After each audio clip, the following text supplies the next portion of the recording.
ইয়া বানি আদম কদ আনজালনা ইয়া বানি আদম কদ আনজালনা আলাইকুম লিবাসান ইউয়ারি সাওআতিকুম ওয়া রিশা ওয়া লিবাসুত তাকওয়া যালিকা খায়র যালিকা মিন আয়াতিল্লাহ লাআল্লাহুম ইয়াযাক্কারুন।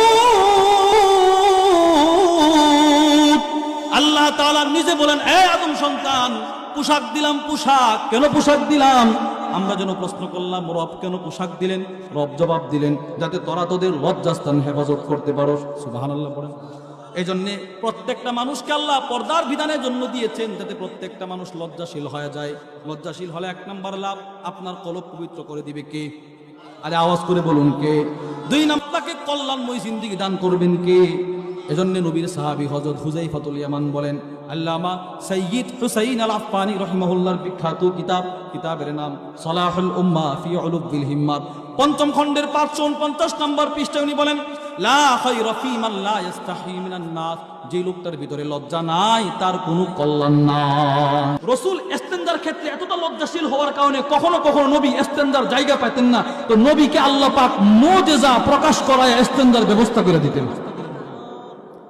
আল্লামা ইবনুল হাজার আল আসকালানির কিতাবের নাম আল মাতালিবুল আলিয়া বিজাওয়াইদিল মাসানিদিস সামানিয়া, 15 নম্বর খণ্ডের 494 নম্বর পৃষ্ঠায় হযরত জাবের থেকে হাদিসটা বর্ণিত। আমি আপনাদেরকে যে কথাটা বোঝাতে চাচ্ছি, লজ্জা যদি আপনার ভিতরে বেশি হয়, আপনাকে সর্বপ্রকার কল্যাণ দান করবে কে? হযরত জাবের বলেন, দেখুন নবীর ভিতরে লজ্জা কেমন ছিল, আল্লাহ কি কল্যাণটা দিবেন। হযরত জাবের বলেন, খারাজতু মা রাসূলিল্লাহি সাল্লাল্লাহু আলাইহি ওয়াসাল্লাম ফি সাফার, তো আল্লাহর নবীর সাথে আমরা একটা সফরের মধ্যে বের হইলাম। চলতে চলতে ফানাজালনা বিআরদিন ফালাত, একটা মরুভূমিতে গিয়ে আমরা উঠছি, কোনো গাছ নাই, লাইসা ফিহা শাজারুন ওয়ালা আলাম, মরুভূমিতে কোনো গাছ নাই, কোনো ছায়া নাই, রাহমাতুল লিল আলামিন। মরুভূমি দিয়ে হাঁটতেছে। সাহাবের বলেন, কাআন্নামা আলা রুসিনা তায়রু তুজিল্লুনা, হঠাৎ করে তাকায় দেখি রে, আমাদের মাথার উপরে, নবীর মাথার উপরে হাজার হাজার পাখিদের ঝাঁক দেখা যায়, যারা আল্লাহর রাসূলকে ছায়া প্রদান করতেছে। হযরত জাবির বলেন, দেখা বুঝে ফেলছি যে আল্লাহর নবীর মুজিজা প্রকাশ পায় গেছে। আল্লাহর রাসূল হাঁটতেছেন, আমরাও হাঁটতেছি। হাঁটতে হাঁটতে অনেক দূর যাওয়ার পরে হযরত জাবির এবার নবীর একটা অভ্যাস বর্ণনা করেন। জাবির বলেন, ফাকানা লা ইয়াতিল বারাজ তা ইয়াগিবা ফালা ইউরা, যে আল্লাহর রাসূল ইস্তেনজা ওই সময় পর্যন্ত করতেন না, যতক্ষণ পর্যন্ত না মানুষের দৃষ্টিসীমার বাহিরে না যাইতেন, ততক্ষণ পর্যন্ত নবী ইস্তেনজা করতেন না। আমি এই কথাটা চিন্তা করতে করতে আল্লাহ রাসূল আমাকে বলেন, আয় জাবির, বলে জি ইয়া রাসূলুল্লাহ, ইনতালিক সুম্মা জাআল ফিল ইদাওয়াতি মান, আয় জাবির তুমি আমার জন্য মশকের মধ্যে পানি নিয়ে আস, আমি রাসূল ইস্তেনজা করব। কোথাও ইস্তেনজার জায়গা নাই, রাসূল আমারে পানি আনার কথা বলছেন, এটা নিশ্চিত নবী পাকের লজ্জা। কিন্তু রাসূল কোথায় ইস্তেনজা করবেন? যেখানেই যাবে আমরা দেখে ফেলবো।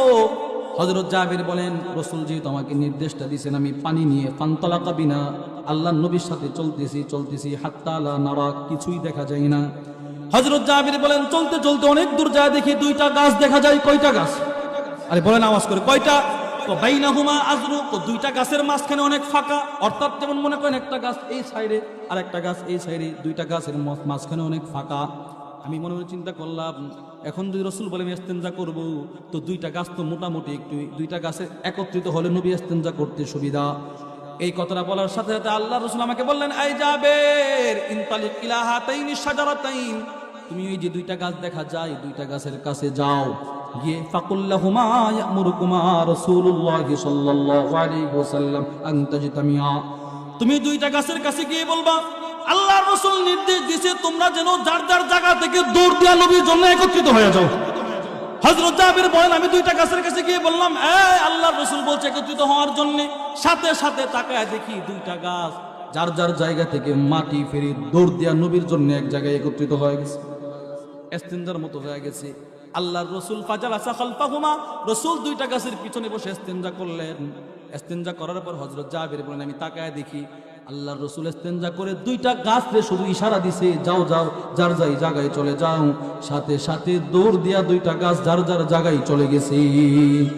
শুধু এতটুকুন নয়, মনে মনে ভাবতে পারেন গাছ, আরে কখনো কখনো নবীর আঙ্গুলের ইশারায়, নবীর আঙ্গুলের ইশারায় ইশারায় গাছের ফল, নবী শুধুমাত্র এইভাবে ইশারা দিয়েছে তো ফল গরু দৌড় দিয়ে নবীর সামনে চলে আসছে।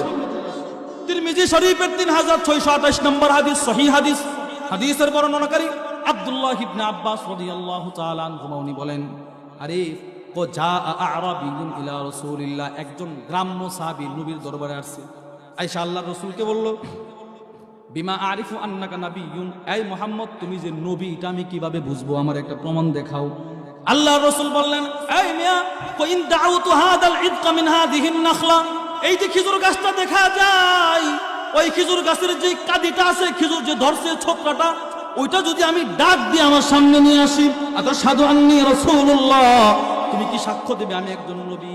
লোকটা বলে, ঠিক আছে আগে দেখান দেখি। আল্লাহু আকবার। হযরত আব্দুল্লাহ ইবনে আব্বাস বলেন, আল্লাহর রাসূল ফাদা,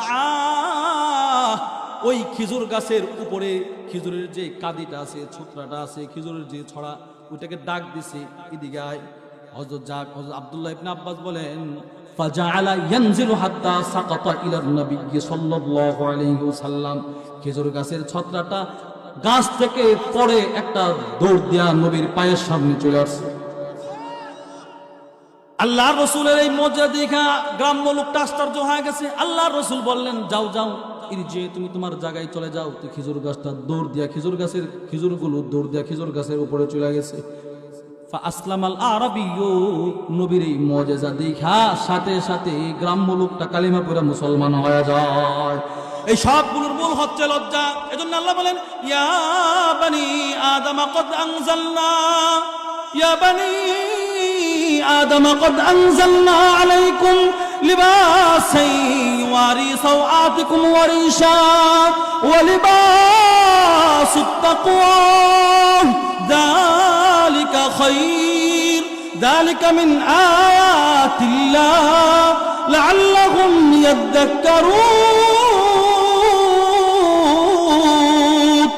আল্লাহ তাআলা নিজে বলেন, হে আদম সন্তান, পোশাক দিলাম। পোশাক কেন পোশাক দিলাম? আমরা যেন প্রশ্ন করলাম, রব কেন পোশাক দিলেন? রব জবাব দিলেন, যাতে তোরা তোদের লজ্জাস্থান হেফাজত করতে পারো। সুবহানাল্লাহ পড়েন। এই জন্যে প্রত্যেকটা মানুষকে আল্লাহ পর্দার বিধানের জন্য দিয়েছেন, যাতে প্রত্যেকটা মানুষ লজ্জাশীল হয়ে যায়। লজ্জাশীল হলে এক নম্বর লাভ, আপনার কলব পবিত্র করে দিবে কে? আরে আওয়াজ করে বলুন কে? লজ্জাশীল হলে আপনাকে কল্যাণময় জিন্দেগি দান করবেন কে? এজন্য নবীর সাহাবী হযরত হুযায়ফাতুল ইয়ামান বলেন, আল্লামা সাইয়্যিদ হুসাইন আল আফফানি রাহিমাহুল্লাহর বিখ্যাত কিতাবের নাম সালাহুল উম্মাহ ফি উলুবিল হিম্মাত, পঞ্চম খণ্ডের 549 নম্বর পৃষ্ঠায় উনি বলেন, লা খায়রা ফী মান লা ইস্তাহি মিনান নাস, যে লোকটার ভিতরে লজ্জা নাই তার কোনো কল্যাণ নাই।